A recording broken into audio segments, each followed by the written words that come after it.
तो student, welcome to my channel success point. Student, आज की जो हमारी क्लास है वो वैसे ही है, एमए फर्स्ट सेम और बीए फर्स्ट सेम।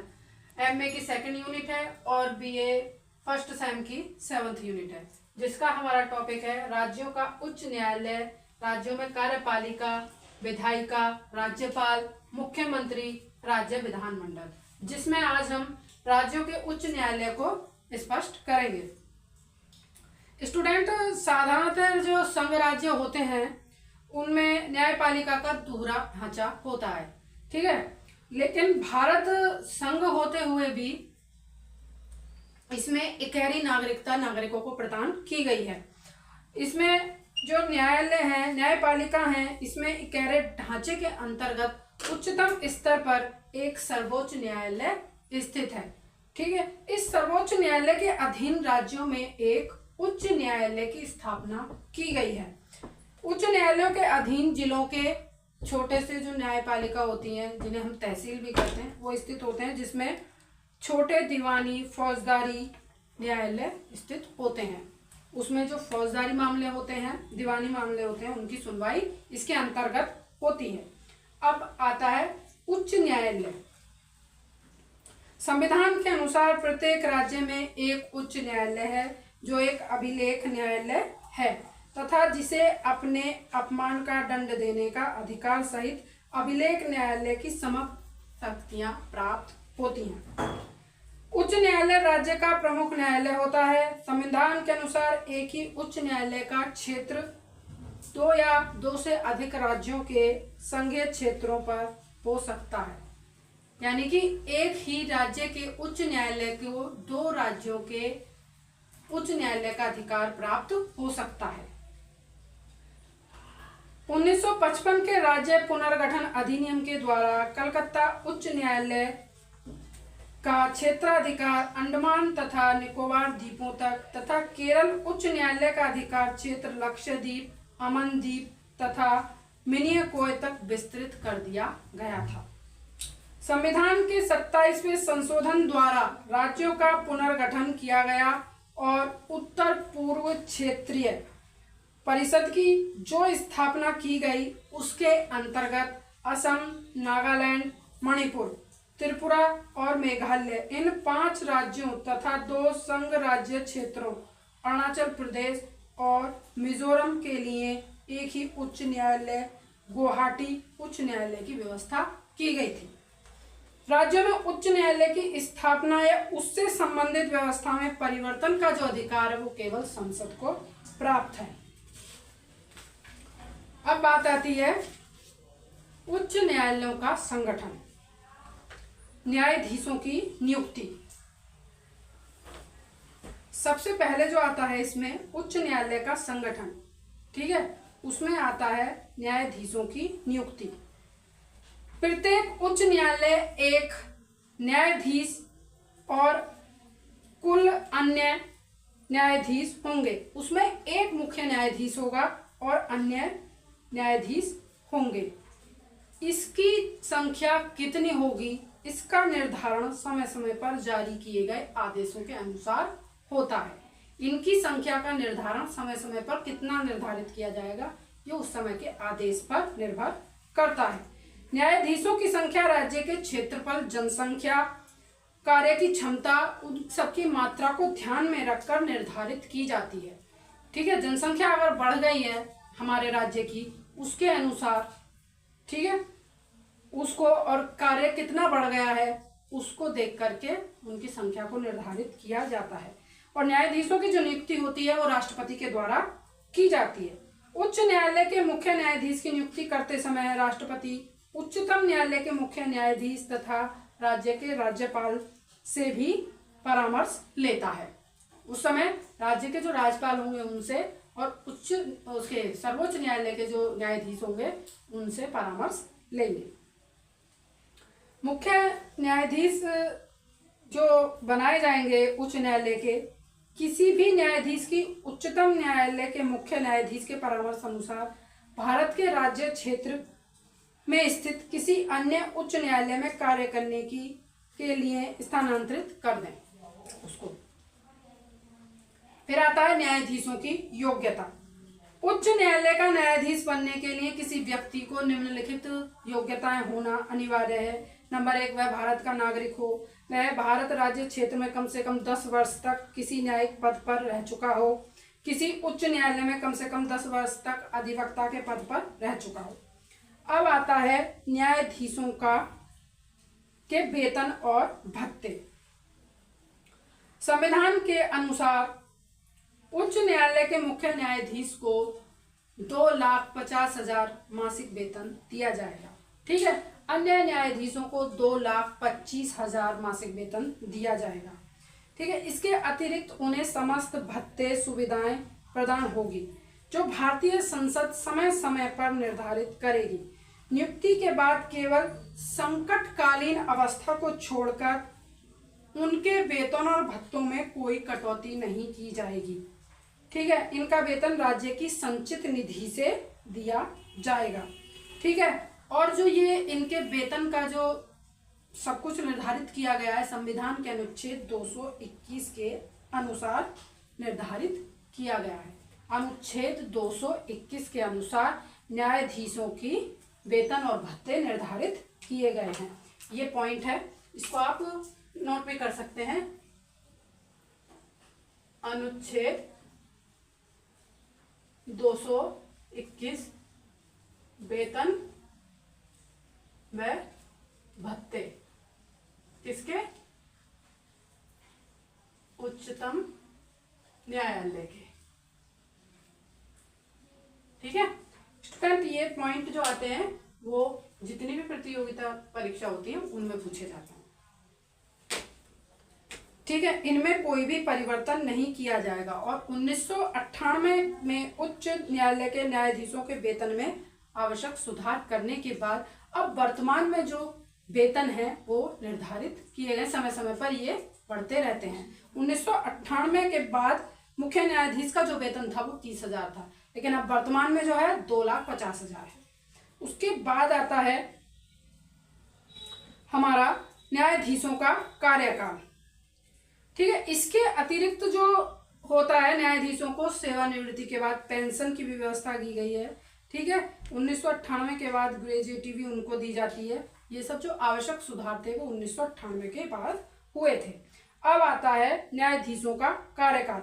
संविधान के अनुसार प्रत्येक न्यायाधीश 62 वर्ष की आयु तक अपने पद पर रह सकता है या उसको सुशोभित कर सकता है, या उससे पहले भी वह अपने पद को त्याग सकता है। इसके अतिरिक्त यदि संसद के दोनों सदन अलग अलग अपनी समस्त संख्या के बहुमत से किसी न्यायाधीश को अयोग्य प्रमाणित कर दें और प्रस्ताव राष्ट्रपति के सम्मुख रखें तो राष्ट्रपति के आदेश के अनुसार उसे पद त्यागना होगा। संसद द्वारा यह प्रस्ताव एक ही अधिवेशन में रखा जाना चाहिए। संसद का एक ही अधिवेशन में यह प्रस्ताव रखा जाना चाहिए। फिर आता है न्यायाधीशों का स्थानांतरण। राष्ट्रपति को यह भी अधिकार प्राप्त है कि वह उच्च न्यायालय के किसी भी न्यायाधीश का किसी अन्य उच्च न्यायालय में स्थानांतरण कर सकता है। उच्च न्यायालय के न्यायाधीशों के स्थानांतरण के संबंध में केंद्र सरकार द्वारा मनमानी नहीं की जा सकती। इसके लिए सर्वोच्च न्यायालय ने 6 अक्टूबर 1993 के अपने ऐतिहासिक फैसले में यह व्यवस्था दी है कि उच्च न्यायालय के मुख्य न्यायाधीश तथा अन्य न्यायाधीशों के स्थानांतरण के मामले में भारत के मुख्य न्यायाधीश की सलाह ही निर्णायक होगी। मुख्य न्यायाधीश भारत के, उनकी ही सलाह निर्णायक होगी। भारत सरकार ने इस निर्णय पर सहमति भी व्यक्त की है। फिर आता है न्यायाधीशों पर प्रतिबंध। न्यायाधीशों पर भी कोई प्रतिबंध संसद के द्वारा लगाए गए हैं। तो संविधान के अनुच्छेद 220 के अनुसार उच्च न्यायालय का कोई भी स्थायी न्यायाधीश पद निवृत्ति के बाद उस उच्च न्यायालय में या उस उच्च न्यायालय की किसी भी अधीनस्थ न्यायालय में वकालत नहीं कर सकता। वह अन्य उच्च न्यायालयों या सर्वोच्च न्यायालय में वकालत अवश्य ही कर सकता है। फिर आता है आचरण संहिता। लगभग आजादी के या स्थापना के अब तक यह विचार बहुत जोर पकड़ रहा है कि उच्च न्यायालय में कुछ न्यायाधीशों और सर्वोच्च न्यायालय में किसी न्यायाधीश के आचरण में कुछ न कुछ कमियां अवश्य रही हैं। सर्वोच्च न्यायालय के भूतपूर्व मुख्य न्यायाधीश M.N. वेंकटचलैया सहित उनके पक्षों द्वारा समय समय पर यह सोचा जाता रहा है कि सर्वोच्च न्यायालय और उच्च न्यायालयों के न्यायाधीशों के लिए एक आचरण संहिता तैयार कर देनी चाहिए। इस प्रसंग में मूल विचार यह है कि न्यायाधीशों की नियुक्ति, स्थानांतरण और कार्य आदि के संबंध में समस्त व्यवस्था और स्वयं न्यायाधीशों का आचरण ऐसा होना चाहिए कि न्यायाधीशों की निष्पक्षता पर कोई संदेह नहीं किया जा सके। मुख्य न्यायाधीश J.S. वर्मा ने भी इस बात पर बल दिया कि न्यायाधीशों के लिए आचरण के मापदंड निर्धारित किए जाने चाहिए, लेकिन 1998 के मध्य तक ऐसी कोई आचरण संहिता तैयार नहीं की जा सकी थी। ठीक है, अभी भी कोई ऐसी न्याय संहिता मतलब आचरण संहिता निर्धारित नहीं है कि जो ये निर्धारित करे कि न्यायाधीश को कैसा आचरण करना चाहिए। अब आता है उच्च न्यायालय की शक्तियां तथा अधिकार। भारतीय संघ के प्रत्येक उच्च न्यायालय को दो प्रकार की शक्तियां प्रदान की गई हैं। पहला है न्याय संबंधी, दूसरा है प्रशासन संबंधी शक्तियां।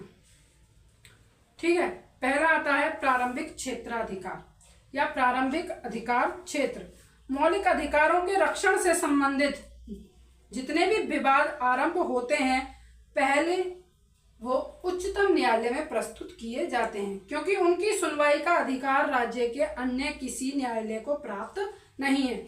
जब भी किसी व्यक्ति के मौलिक अधिकारों का उल्लंघन होता है तो वह सर्वप्रथम राज्य की उच्च न्यायालय में उसको लेकर के शिकायत को प्रस्तुत होता है।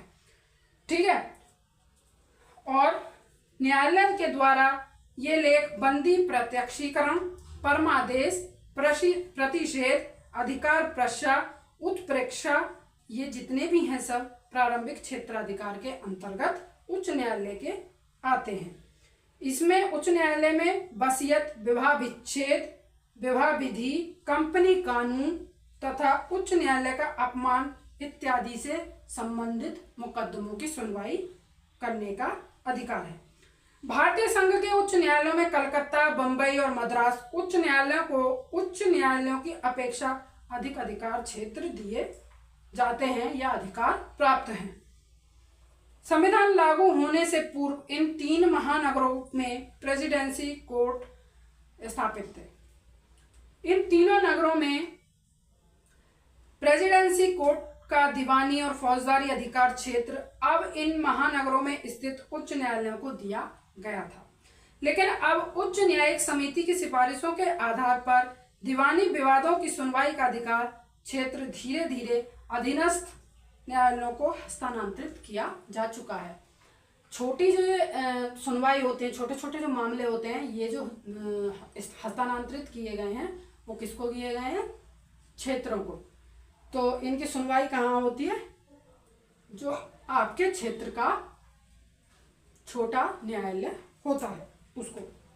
फिर होता है अपीलीय क्षेत्राधिकार। उच्च न्यायालय अपने अधीन न्यायालयों के निर्णयों की अपीलें सुनता है, जिसमें दीवानी, फौजदारी, राजस्व संबंधी सभी प्रकार के अभियोग सम्मिलित हैं। फौजदारी मुकदमों में सत्र न्यायालय द्वारा दिए गए मृत्युदंड के आदेश पर उच्च न्यायालय सुनवाई कर सकता है, आदेश दे सकता है। इसके अतिरिक्त उच्च न्यायालय के ही एक न्यायाधीश के निर्णय के विरुद्ध पूरे उच्च न्यायालय में पुनः अपील की जा सकती है। संविधान लागू होने के समय उच्च न्यायालय को राजस्व संबंधी मुकदमों की अपील सुनने का अधिकार नहीं था, परंतु अब उच्च न्यायालय को राजस्व संबंधी सभी प्रकार के मुकदमों की अपील सुनने का अधिकार भी प्राप्त है। यह अपीलें राजस्व मंडल के निर्णयों के विरुद्ध होती हैं। अब आता है लेख जारी करने का अधिकार। मूल संविधान के अनुच्छेद 226 के द्वारा उच्च न्यायालयों को मौलिक अधिकारों को लागू करने, अन्य उद्देश्यों की पूर्ति के लिए लेख, आदेश या निर्देश जारी करने का अधिकार भी प्रदान किया गया है। फिर आता है न्यायिक पुनरावलोकन की शक्ति। न्यायिक पुनरावलोकन की शक्ति का आशय है कि संवैधानिक कानून जितने भी बनाए गए हैं, संविधान में संशोधन है, केंद्रीय कानून या राज्य के कानून की संविधान के आधार पर जांच संविधान के विरुद्ध पाए जाने पर उन्हें अवैध घोषित करना है।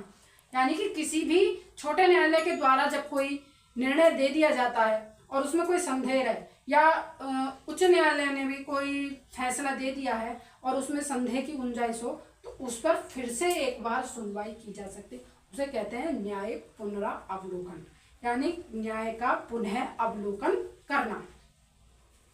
इस पर वह अवलोकन कर सकता है, इसकी शक्ति भी उसे प्रदान की गई है। वह किसी भी ऐसे संवैधानिक संशोधन, केंद्रीय कानून या राज्य के कानून को भी असंवैधानिक घोषित कर सकता है जो संविधान के प्रावधानों के विपरीत हो। न्यायिक पुनरावलोकन उच्च न्यायालय का बहुत अधिक महत्वपूर्ण कार्य और शक्ति है। आता है उच्च न्यायालय अभिलेख न्यायालय।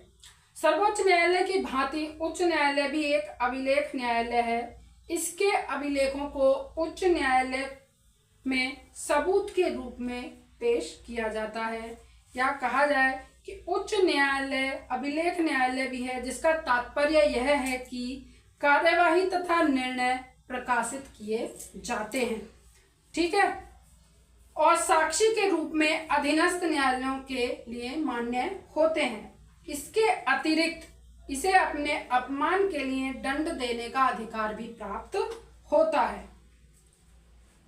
ठीक है, उसके बाद आता है उच्च न्यायालय के न्यायाधीशों की स्वतंत्रता। उच्च न्यायालय के न्यायाधीशों की स्वतंत्रता। उच्च न्यायालय के न्यायाधीशों की स्वतंत्रता के लिए संविधान के द्वारा वैसे ही उपबंधों की व्यवस्था की गई है जैसे उपबंधों की व्यवस्था सर्वोच्च न्यायालय के न्यायाधीशों के लिए की गई है। और संक्षेप में हम उन्हें इस प्रकार बता सकते हैं कि न्यायाधीशों की नियुक्ति राष्ट्रपति द्वारा, न्यायाधीशों की जो नियुक्ति है उच्च न्यायालय के, उनकी नियुक्ति भी राष्ट्रपति के द्वारा की जाती है या राज्य विधानमंडल के द्वारा नहीं की जाती। और यह नियुक्ति न्यायिक योग्यता वाले व्यक्तियों की सहमति के आधार पर ही की जाती है। सेवा सुरक्षा। उच्च न्यायालय के न्यायाधीशों का कार्यकाल सुरक्षित है और राज्य मंत्री परिषद या विधानमंडल उच्च न्यायालय को न्यायाधीश के पद से नहीं हटा सकते। न्यायाधीश अवकाश ग्रहण करने की जो उनकी आयु है वो 62 वर्ष है और वह उस आयु तक अपने पद पर बना रह सकता है, और अगर उसकी इच्छा है तो उससे पहले वह अपने सेवानिवृत्ति ले सकता है या उससे पूर्व उसे केवल महाभियोग की प्रक्रिया के अनुसार ही हटाया जा सकता है। परंतु महाअभियोग की जो प्रक्रिया है वो बहुत कठिन है, इसे आसानी से व्यवहार में नहीं लाया जा सकता। ठीक है, वेतन और भत्ते उनकी जो सुविधा वो पर्याप्त रूप से इन्हें भी दी जाती है, उसकी व्यवस्था इनके लिए भी वैसे ही की गई है। केवल संकटकालीन समय में ही इनमें कटौती की जा सकती है, अन्यथा उनके वेतन और भत्तों में कोई भी कटौती नहीं की जा सकती। आलोचनाओं से मुक्ति। किसी भी न्यायाधीश को उसके किसी भी फैसले पर किसी को भी आलोचना करने का अधिकार नहीं होगा। यह हमने आपको पहले भी बताया था, वो इसमें भी है कि किसी भी टाइप का, किसी भी तरीके का निर्णय अगर न्यायाधीश के द्वारा लिया गया है तो उस पर किसी के भी द्वारा वाद विवाद की स्थिति नहीं बनाई जाएगी और उसकी आलोचना नहीं की जाएगी। न्यायाधीशों पर अवकाश के बाद प्रतिबंध। उच्च न्यायालय का न्यायाधीश सर्वोच्च न्यायालय तथा उन उच्च न्यायालयों में जिसमें वह न्यायाधीश नहीं रह चुका है को छोड़कर अन्य किसी न्यायालय या पदाधिकारी के समक्ष वकालत नहीं कर सकता है। ठीक है, फिर आता है उच्च न्यायालयों की संविधान रक्षा की शक्ति। सर्वोच्च न्यायालय के समान उच्च न्यायालयों को भी यह अधिकार और दायित्व है कि वह संविधान की रक्षा तथा उसकी व्याख्या करें। अतः संविधान के विरुद्ध होने पर वह संसद तथा राज्य विधानमंडल में किसी भी कानून को अवैध घोषित कर सकता है। उच्च न्यायालयों के न्यायाधीशों के स्थानांतरण की व्यवस्था और विवाद। उच्च न्यायालयों की स्वतंत्रता पर विपरीत प्रभाव डालने वाली एक स्थिति पिछले 20 वर्षों से चली आ रही थी और यह स्थिति केंद्र तथा उच्च न्यायालयों के न्यायाधीशों के स्थानांतरण की शक्ति है। राष्ट्रपति को यह अधिकार है कि वह उच्च न्यायालय के किसी भी न्यायाधीश को सर्वोच्च न्यायालय के मुख्य न्यायाधीश के परामर्श से कहीं भी स्थानांतरित कर सकता है। राष्ट्रपति की इस शक्ति का उपयोग केंद्र सरकार द्वारा ही किया जाता है। अतः उच्च न्यायालय के न्यायाधीशों पर इस बात का दबाव रहता है कि केंद्र सरकार उनसे अप्रसन्न ना होने पाए। किसी भी तरीके से उनसे अप्रसन्न ना होने पर ना उनका स्थानांतरण किया जा सकता है। अब आता है जिले की दीवानी न्यायालय, यह भी इसी के अंतर्गत स्पष्ट की जाएगी। इलाहाबाद उच्च न्यायालय ने 6 मई 1995 के आदेश से जिला स्तर की न्याय व्यवस्था में कुछ परिवर्तन किए हैं, जिसमें दीवानी न्यायालयों के क्षेत्राधिकारों में वृद्धि की गई है। यह आदेश 6 मई 1995 को लागू किया गया। अब जिला स्तर के विभिन्न न्यायालयों का क्षेत्राधिकार इस प्रकार है। जिला जज या जिला न्यायाधीश, जिला न्यायाधीश को किसी भी मूल्य तक के विवादों को की प्रारंभिक सुनवाई का अधिकार प्राप्त है। 6 मई 1995 से जिला जज के न्यायालयों को 5 लाख रुपए मूल्य तक के विवादों तथा अपीलों की रिवीजन सुनवाई का अधिकार प्राप्त है। ठीक है। फिर आता है सिविल जज या सीनियर डिवीजन। जिला जज के न्यायालय के नीचे सिविल जज का न्यायालय होता है। इसके अधिकार जिला जज के समान ही होते हैं, किंतु इसे 1 लाख तक की अपील सुनने का अधिकार प्राप्त होता है। इसके निर्णय के विरुद्ध जिला जज की अदालत में ही अपील की जा सकती है।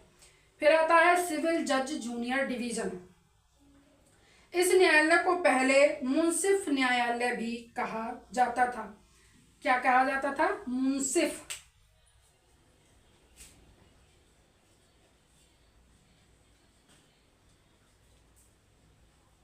मुंसिफ न्यायालय, जिसे अब क्या कहते हैं? सिविल जज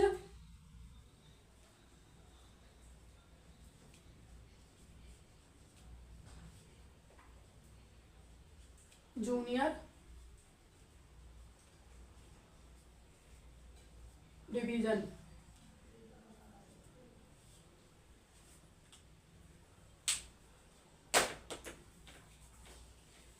किसके नाम से जाना जाता है? मुंसिफ न्यायालय के नाम से। यह न्यायालय 2000 से लेकर 1 लाख के दीवानी मुकदमों की सुनवाई कर सकती है, परंतु यह अपीलें नहीं सुन सकती है। फिर आता है खफीफा न्याय। ठीक है। उत्तर प्रदेश के कुछ बड़े जिलों में खलीफा न्याय भी होता है। ठीक है। खलीफा नहीं, खफीफा न्याय। खफीफा न्याय भी होता है। यह न्यायालय 5000 तक के मुकदमों की सुनवाई करता है। यह न्यायालय किराया वसूली, किराएदार की बेदखली आदि से संबंधित मुकदमों की भी सुनवाई कर सकता है। यानी कि किसी किराएदार ने मकान मालिक के मकान पर कब्जा किया तो उसकी जो सुनवाई होगी वो किसमें होगी? खफीफा न्यायालय में। इसके निर्णय के विरुद्ध अपील नहीं की जा सकती, लेकिन पुनरीक्षण प्रस्तुत किया जा सकता है कि इस पर पुनः फिर से सुनवाई की जाए। इसकी स्थापना इसलिए की गई कि जिससे बड़े बड़े नगरों में छोटे छोटे मुकदमों को शीघ्रता से निर्णय किया जा सके। फिर आता है न्याय पंचायत। ग्रामीण क्षेत्रों में सबसे निचले स्तर पर न्याय पंचायतें होती हैं। इनमें ₹500 तक के मुकदमों को सुनने का अधिकार होता है। इसके निर्णय के विरुद्ध अपील की जा सकती है। ऐसी अदालत की एक विशेषता यह है कि कोई भी वकील इसमें मुकदमे की पैरवी नहीं कर सकता। यह व्यवस्था इसलिए की गई है जिससे भोली भाली ग्रामीण जनता को निष्पक्ष और सस्ता न्याय मिल सके। फिर आता है जिले में फौजदारी न्यायालय। फौजदारी के अंतर्गत मारपीट, लड़ाई झगड़े व जालसाजी आदि के मुकदमे आते हैं। इन्हें भी निम्नलिखित श्रृंखला में या क्रम में हम बांट सकते हैं। आता है सेशन जज। सेशन जज का न्याय जिले में फौजदारी का सबसे बड़ा न्यायालय होता है। अधिकांश एक ही व्यक्ति जिला जज और सेशन जज के रूप में कार्य करता है। जब वह दीवानी के मुकदमे की सुनवाई करता है तो वह जिला जज कहलाता है, और जब वो सेशन की प्रारंभिक और अपीलीय दोनों प्रकार के मुकदमे सुनने का अधिकार करता है तो उसे जज उच्च न्यायालय के समान ही निर्णय करने होते हैं, किंतु मृत्युदंड का निर्णय करने का उसे अधिकार नहीं होता। उसके लिए उसे पहले उच्च न्यायालय की अनुमति लेनी होती है। बड़े जिले में सेशन जज की सहायता के लिए अतिरिक्त सेशन जज की नियुक्ति की जाती है। फिर आता है 3 श्रेणियों के श्रेणियों के मजिस्ट्रेट। सेशन जज के नीचे 3 श्रेणी में मजिस्ट्रेट अथवा दंडाधिकारी के न्यायालय होते हैं। अपर सत्र न्यायाधीश, यह फौजदारी के उन मुकदमों की सुनवाई करते हैं जो सत्र न्यायाधीश द्वारा हस्तांतरित किए जाते हैं। सहायक सत्र न्यायाधीश 10 वर्ष से अधिक कारावास, आजीवन कारावास या मृत्युदंड के अलावा कानून द्वारा निर्धारित कोई भी दंड दे सकता है। मुख्य न्यायिक दंडाधिकारी, यह सत्र न्यायाधीश के अधीन प्रथम श्रेणी का दंडाधिकारी होता है। इसे मृत्युदंड या आजीवन कारावास देने का अधिकार नहीं होता।